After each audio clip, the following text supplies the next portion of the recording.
নমস্কার বন্ধুরা।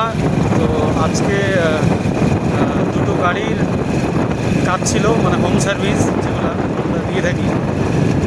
তো একটা বুলেট ক্লাসিক আর একটা স্কুটি ডেস্টিনি হোম সার্ভিস আমরা দিই। তো সেই গাড়িগুলোর কাজে বেরিয়েছি আমি আর এই যে আমার চিরকুট ভাই। তো দুজনে আমরা বেরিয়েছি, দেখাবো আজ কোন কোন গাড়ি আমরা কাজ করছি হোম সার্ভিস।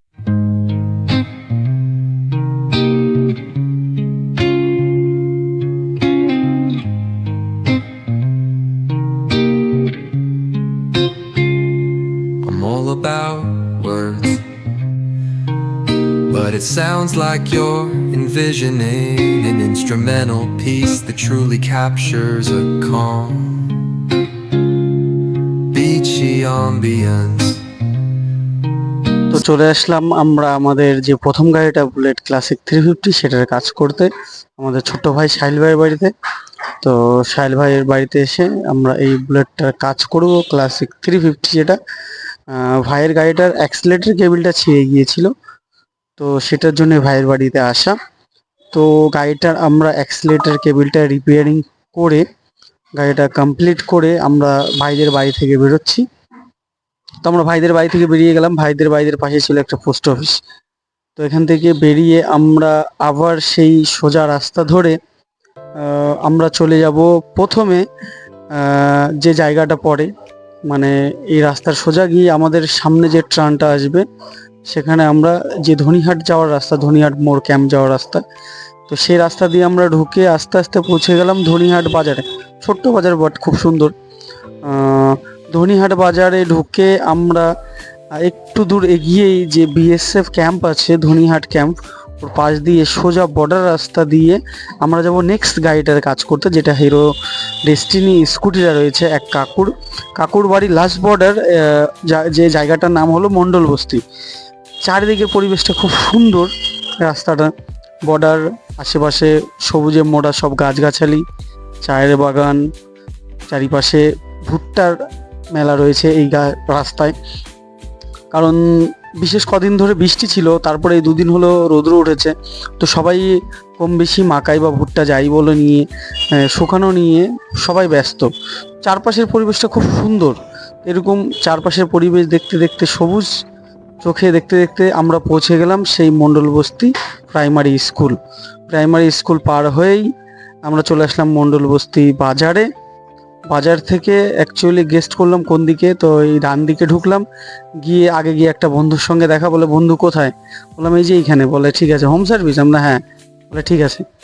তো গিয়ে আমরা আরেকটু আগে গিয়ে এক ভদ্র মহিলার কাছে আবারও জিজ্ঞাসা করব যে কাকুর বাড়িটা কোথায়। অ্যাকচুয়ালি আসিনি এদিকে, তো এই ভদ্রমহিলার কাছে জিজ্ঞেস করবো, দেখিয়ে দিল সামনে বাড়ি। তো আমরা ওই যে গেট দেখা যাচ্ছে, তো ওই গেটটাই কাকুটার বাড়ি। তো আমরা সোজা ঝটপট ঢুকে গেলাম বাড়িতে। বাড়ির ভিতরে ঢুকে কাকিমাকে ডেকে বললাম গাড়িটা কোথায়? বললো ঘরের ভিতরে, বার করো। তো আমরা গাড়িটাকে বার করব, ঘরের লাইটটা জ্বালিয়ে দিয়ে আমরা গাড়িটাকে বের করলাম। বের করে প্রচণ্ড গরম ছিল, তো আমরা গাড়িটাকে বের করে প্রথমে উঠানের মধ্যে রেখে তারপর ভাবলাম যে না, গাড়িটাকে বাইরে হাওয়া চলছে, তো গাড়িটাকে নিয়ে আমরা বাড়ির বাইরেতেই কাজটা করব। তো সেই হিসাবে গাড়িটাকে আমরা বের করলাম বাড়ির বাইরে রাস্তার মধ্যে। তো সেখানে ডবল স্ট্যান্ড করে গাড়ির কাজটা শুরু করব আমরা। তো কম বেশি কভার টভার খুলে আমরা গাড়ির কাজ শুরু করে দিয়েছি। তো তারপরে এখানে একটু রোদ্রের তেজটা আলাদা রকমই ছিল, তো ভালোই রৌদ্র লাগছিল। তো গাড়ির কাজ করতে করতে তখন কাকু এসে বললো তোমরা আমার বাড়িতে ভিতরে লিচু গাছের নিচে ছায়া আছে, ওখানে চলো। গাড়িটা ওখানে নিয়ে আসলাম। গাড়িটার কাজ করছি আমরা, মোবিল চেঞ্জ করলাম। হোম সার্ভিস বললামই তো, যত দূরই হোক যেখানে হোক আমরা করে দেবো। সার্ভিস চার্জটা খুব কমই, তো যেটা হয় সেরকমই। তো ফিল্টার লাগিয়ে গাড়ির কাজ কম বেশি কমপ্লিট পুরোপুরি। তো কাকু বসেছিল, বসে গল্প করছিল, আর কাজ কমপ্লিট করলাম। কাজ শেষ করে লিচু খাওয়ার ইচ্ছা হলো, ভাইকে গাছে উঠিয়ে দিয়ে কিছু লিচু পেটে নিলাম। তো এই যে দেখো, ওকে বললাম গাড়িটা বার কর, আর বললাম চল লিচু রাস্তায় গিয়ে খাবো। তো এই যে ব্যাগের মধ্যে লিচু, তো লিচুটা নিয়ে আমরা গাড়িটা ব্যাক করে আমরা যাচ্ছি। কাকু পেমেন্টটা দিয়ে দিল, পেমেন্টটা নিয়ে আমরা আস্তে আস্তে কাকুর বাইর থেকে বেরোলাম। বেরিয়ে আমরা রাস্তায় এসে এক জায়গায় দাঁড়িয়ে এই যে দেখো লিচু নিয়ে, এই যে দেখো কতগুলো লিচু পেড়েছি, আমি আরো দুজনে মিলে লিচুগুলোকে খেয়ে বেরিয়ে যাব।